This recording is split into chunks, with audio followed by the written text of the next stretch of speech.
Sene 2019 Pazar günü Hacı Seyithan amcamın oğlu bana misafir gelmiş. Başım ve gözümle beraber gelmiş. Allah razı olsun. Bu türküyü de ben onun hatırı için söylüyorum. İnşallah ebedi kalacak. Yaramsızlar ağrır başım, akar yastığa gözyaşım. Yaramsızlar ağrır başım, akar yastığa gözyaşım. Öldüm ben gurbet ellerde, yoktur ağlayan kardeşim. Sağ olsun yar senin başım.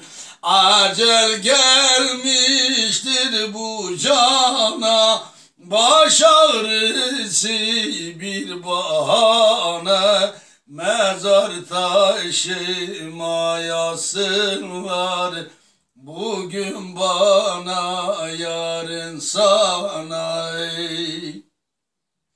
Yaramsızlar ağlamaktan, suyum kesildi damakta. Sanmayın düğün alayı, tabudum geçti sokakta. Tabudum geçti sokakta. Acel gelmiştir bu cana, baş ağrısı bir bahane. Mezar taşımayasınlar, bugün bana yarın sana.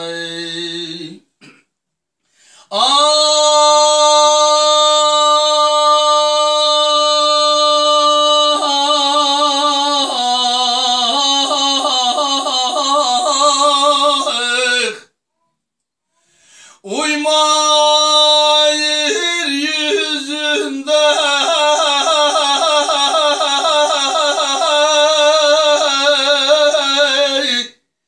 gül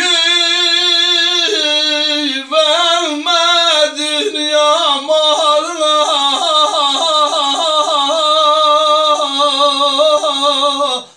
Servetine, tahtına, taşına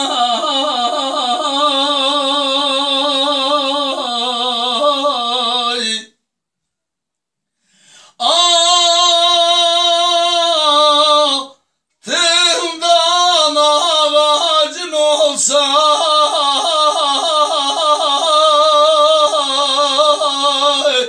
zümrüte yaprak olsa,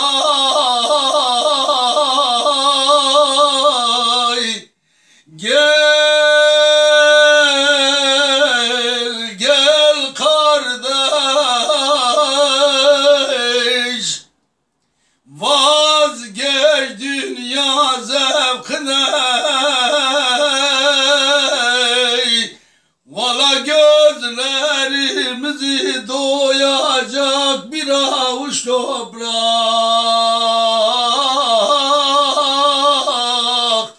Ah aman aman aman aman, eskeribim aman, ay ay ay. Ah! Sağ ol.